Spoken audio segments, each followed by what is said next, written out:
Discipulado Dinâmico, capítulo 5, parte 5, falando dos problemas encontrados no aconselhamento pessoal. 8º problema: credibilidade. Por vezes, o conselheiro do novo crente encontra nele um problema de credibilidade. Quero dizer com isso que o crente não confia ou não acredita naquilo que lhe dizemos.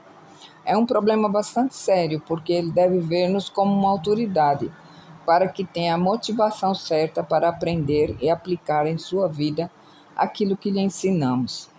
Não existe uma solução fácil para essa questão. Aprendi que a credibilidade tem muitas facetas. Já é bem difícil descobrir por que uma pessoa não tem confiança, quanto mais dizer-lhe como poderá obtê-la. Em um futuro livro ou programa para a liderança evangélica, espero poder estudar com maiores detalhes esse problema da ausência de credibilidade. Por agora, desejo apenas fornecer uma lista dos 10 fatores mais comuns que as pessoas apresentam como razões para terem confiança em outrem. Essa lista foi elaborada com base em trabalho com indivíduos de todas as idades. Espero que possa ajudar o leitor no que diz respeito a esse fator tão importante. Fatores que contribuem para a formação de confiança. 1. Mostrar-se sempre bem organizado e assíduo no trabalho de aconselhamento. Saber encontrar na Bíblia as respostas para as perguntas do novo crente. Mostrar-se sempre acessível e nunca na defensiva. Conhecer bem aquilo em que crê e saber por que crê. Saber responder com fatos da própria experiência e não apenas com noções teóricas. Ter frutos no trabalho de evangelização. Ter entusiasmo em seu trabalho. Recordar sempre o que foi estudado nas aulas anteriores. Ter uma conduta coerente com a fé cristã. Ter bom lar e filhos obedientes. São os 10 fatores que contribuem para a formação de confiança. Agora, o nono problema encontrado no aconselhamento é pré-condicionamento intelectual. Muitas vezes acontece de um novo crente ter conhecimento, ou pela escola, ou por conversas com outros, de fortes argumentos contrários a algum ponto da verdade cristã. Por causa desse argumento, ele começa a questionar sua fé e até ter dúvidas. É imprescindível que o ajudemos a superar esse período crucial. Não podemos ignorar a questão, crendo que ele superará essas dúvidas. O primeiro passo é convencê-lo da firmeza da fé cristã, que pode suportar qualquer tipo de teste. A adoção da fé cristã não implica suicídio intelectual. Não se trata de um salto no escuro às cegas. É uma fé de fato, edificada sobre as verdades reveladas na palavra de Deus. Para quase todas as perguntas com que ele possa se defrontar, existem respostas lógicas e exatas. O novo crente deve ter esse ponto claramente definido em sua mente. O segundo ponto a esclarecer é que o novo crente não deve firmar sua fé em nenhuma outra base a não ser Cristo. Embora as respostas para as dúvidas sejam importantes, o papel delas é apenas reforçar o fundamento que é Cristo e não tomar o lugar dele.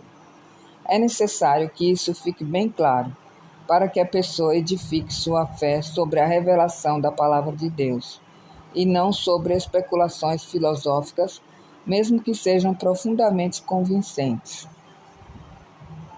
Outra verdade que ele deve aprender é o fato de que fazer perguntas em si mesmo não é errado.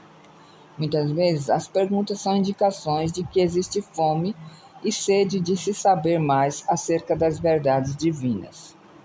Nunca devemos amedrontar um novo crente para que não faça mais perguntas. Tal atitude pode prejudicar grandemente o seu desenvolvimento espiritual. Não é errado fazer perguntas, contudo, permitir que essas gerem dúvidas em nossa mente, isso já é pecado. Podemos fazer perguntas, mas sempre para confirmar nossa posição e para buscar uma melhor compreensão dela. Devemos certificar-nos de que o novo crente entende bem esse ponto. A melhor maneira de respondermos a essas perguntas mais sérias é pela leitura de bons livros e publicações sobre o assunto em pauta, com posterior discussão sobre ele. Existem muitos livros excelentes sobre quase todos os aspectos da apologética cristã. Eles serão muito proveitosos tanto para a nossa edificação como para a do novo crente. No apêndice, damos uma lista de bons livros sobre apologética, abordando vários assuntos. 10º problema: dificuldades doutrinárias. Alguns crentes novos deixam-se envolver por questões extremas em alguns aspectos da doutrina ou da conduta cristã. Trata-se de um problema muito sério que pode retardar seu desenvolvimento espiritual.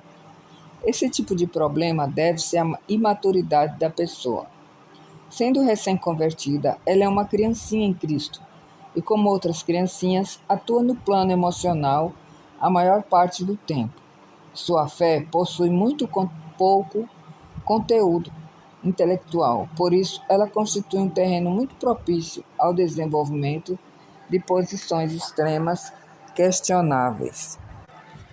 O primeiro passo no sentido de buscar-se uma solução para esse problema é procurar colocar o novo crente em um lugar onde receba ensinamento adequado e sólido, conhecimento bíblico. Esse doutrinamento irá ajudá-lo a estabilizar-se mais.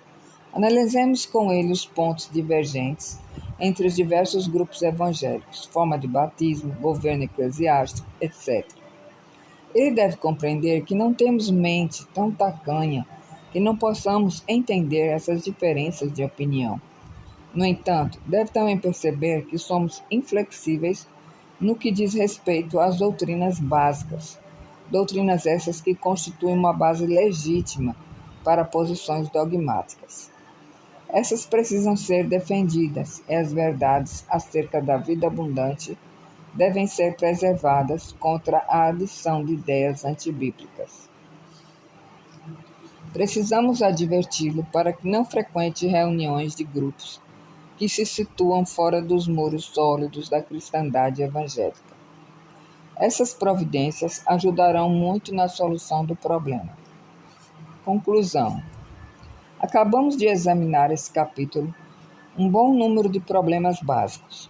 Espero que o leitor esteja começando a perceber alguns dos fatos que encontrará em seu ministério de aconselhamento pessoal. As ideias que externamos neste capítulo têm o objetivo de levá-lo a dinamizar seu próprio estudo e não a estagnar. Devido às limitações de espaço, deixei de mencionar alguns problemas de menor gravidade. Os métodos de solução que acabamos de apresentar devem servir de orientação para que cada um descubra suas próprias soluções para os problemas que enfrentará no Ministério de Aconselhamento Pessoal.